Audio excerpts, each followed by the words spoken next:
Of the students up here, absolutely zero were required to do this. These are all volunteers that gave up 4 rehearsal days, 3 hours of their summer to put together this performance. We were able to spend just a tiny little bit of time at the end of the school year putting together just a few of these, but most of them downloaded their music and came and prepared it the best they could, and we went through it as quickly as we could. As I said, normally you'd have 45 minutes in a class period to work on one half of one piece, and 45 minutes we needed to get through 3 or 4, even 5 pieces for this selection. Our next selection was written actually as a present to the name of the march. The march was actually written for someone named Amparito Roca, and so it was actually a march written by Jamie Texador, written, as I said, as a present for one of his students. And so this is a fantastic, fast, energetic Spanish march. We played this with one of our bands at the end of this last current year, and hopefully you'll enjoy it. This is Amparito Roca.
Our next selection is another one that we performed with one of our bands late in the year.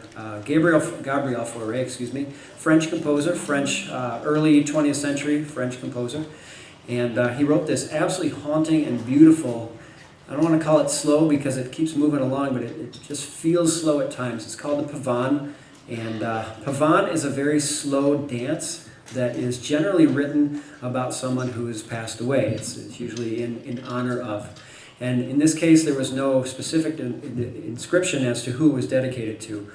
You may recognize the melody. We actually took a trip down to the DSO right after we performed this with the campus band and heard the DSO perform this very selection. It's the first thing that they did. So it was a nice treat for those guys. And we put this on the program and read it for the first time yesterday. So it's really gorgeous. I think you'll enjoy this. This is called the Pavane by Gabriel Fauré.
Another one of the selections that I was pleased to be able to purchase.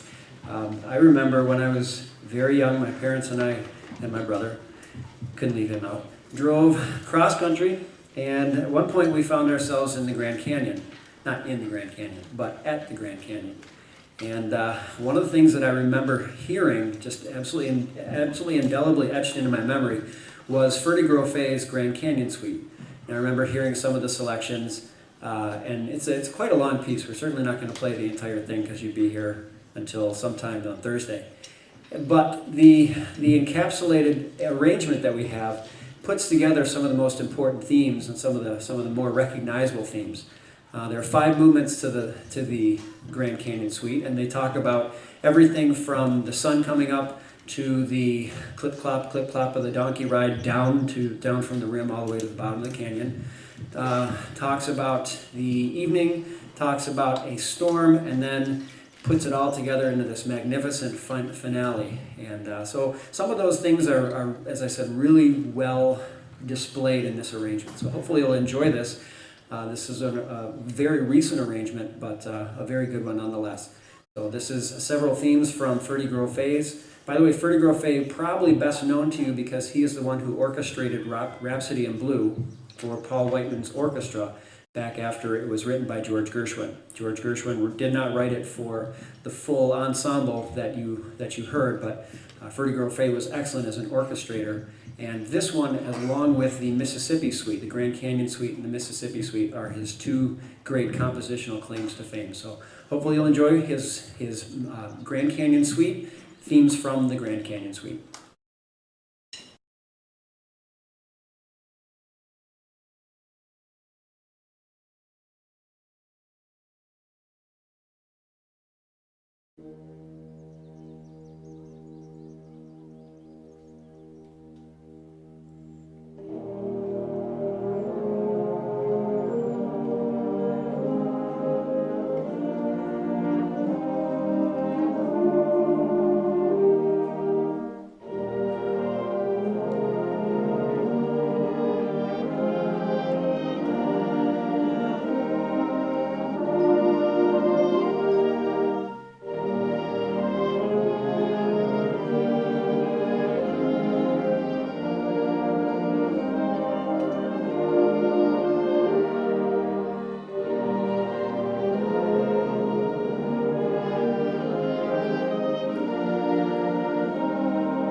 It's good. Very good.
From Shostakovich's humor to Dvorak's humoresque is actually you'll probably recognize this from one spot or another.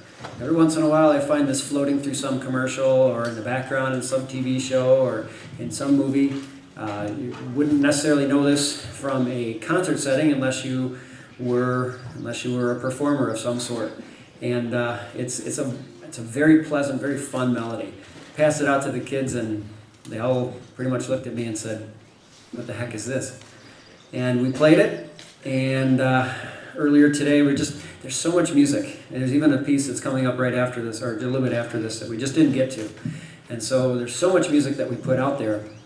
And I asked them, would anyone be really upset if we cut this one, just because of time's sake? And I had a whole bunch of people raise their hands and say, yeah, I would. It's a fun piece, and it's just fun. And it's energetic, or excuse me, it's not energetic, it's not fast, it's just cute. And I think you'll enjoy it. But again, you probably will have heard it at some point in your life. If not, I apologize. This is the Humoresque by Dvorak, arranged. This is a very old arrangement. It's old enough that I can download it for free, and it's legal, which is great. I love sites like that, where the arranger is so far in the past that the music is in what's called public domain. So there's a great treasure trove of that out there, and this was in it. So Arranged by a guy named Safranik, who was capable of arranging some huge pieces of music. There's a great arrangement that we have that we played a few years ago with the wind ensemble of the last movement of Tchaikovsky's Fourth Symphony. And tremendous work went into arranging that. This one's a lot lighter and a lot shorter, so hopefully you'll enjoy Dvorak's Humoresque.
Okay, I'm going to change the program order a little bit here because our next selection is another one that's slow, and I don't know what I was thinking of putting it after that one. But our next selection, you'll find out that I am absolutely in love with the composer Ennio Morricone, especially his music from the spaghetti westerns, especially the spaghetti western called The Good, the Bad, and the Ugly. You will recognize this. Guys, we're going on to, sorry, I went out of order. We'll go on to Ecstasy of Gold next. And then Sleep will follow that. And this theme is, I learned it first from the movies, and then all of a sudden I see it on this commercial, and in that movie, and in this commercial, and right now I believe it's used for some beverage commercial. I'm not going to say what kind. If you hear it later, you might say, oh, that's why he didn't say that. But this is a great melody. What was arranged was exactly what comes in the movie. And if you're familiar with the movie, this Ecstasy of Gold is what's played as the character named Tuco is running around, trying to find a very specific thing. And it's driving him mad, and then it abruptly stops when he finds what he was looking for.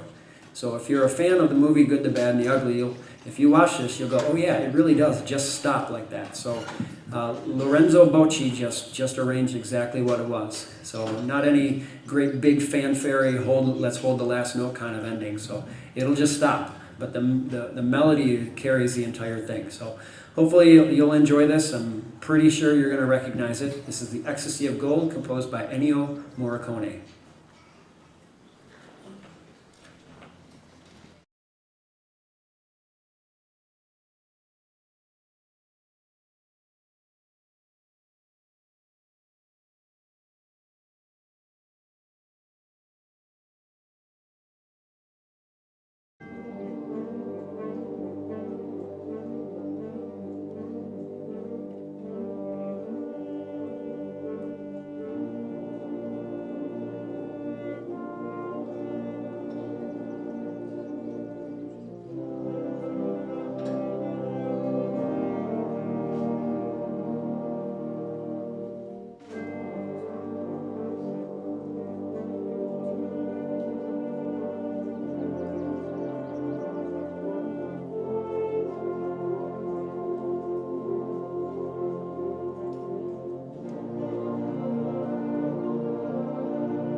Our last selection is, I really love the idea behind this.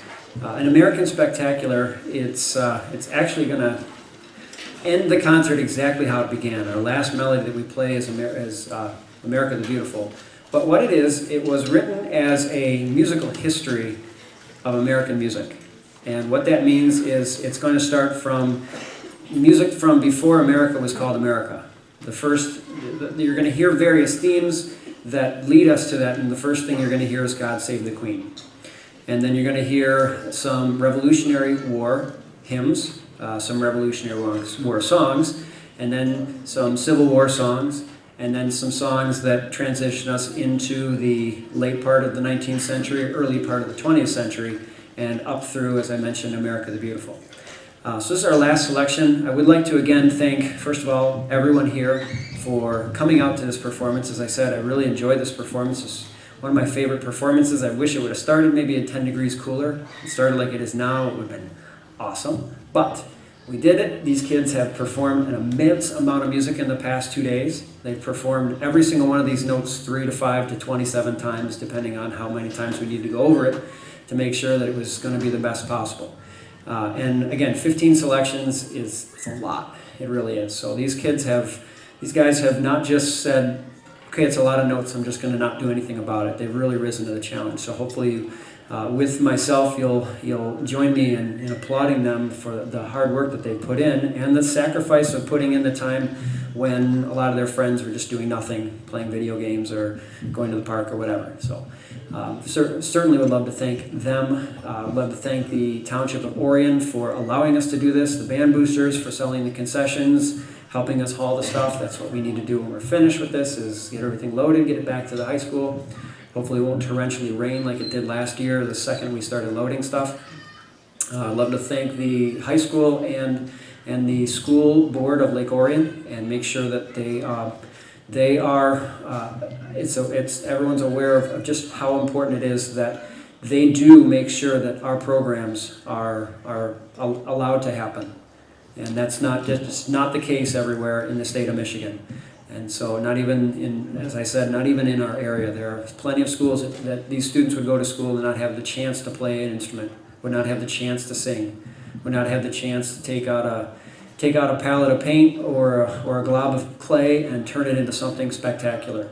So we have a fantastic arts program at Lake Orion, and not just at the high school, but all across Lake Orion. And I know all of the teachers work tremendously hard to make sure that these students get an amazing amount. And I'm just honored to work with the people that I get to work with as well.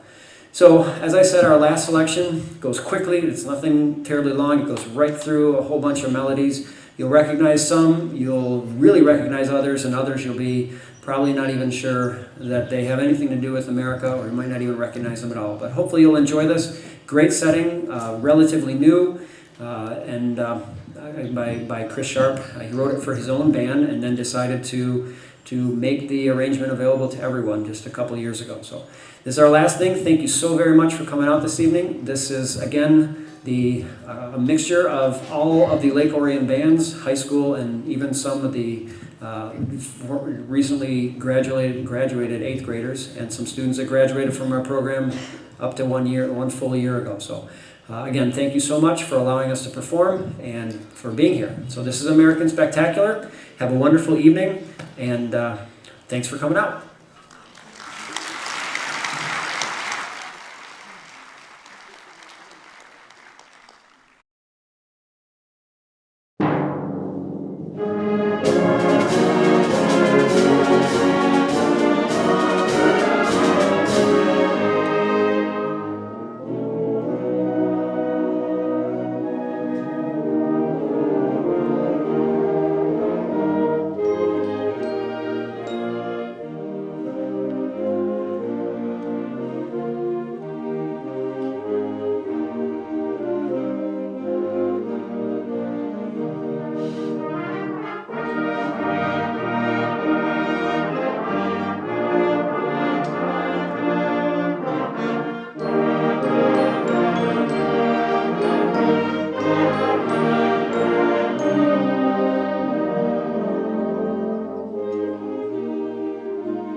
Good.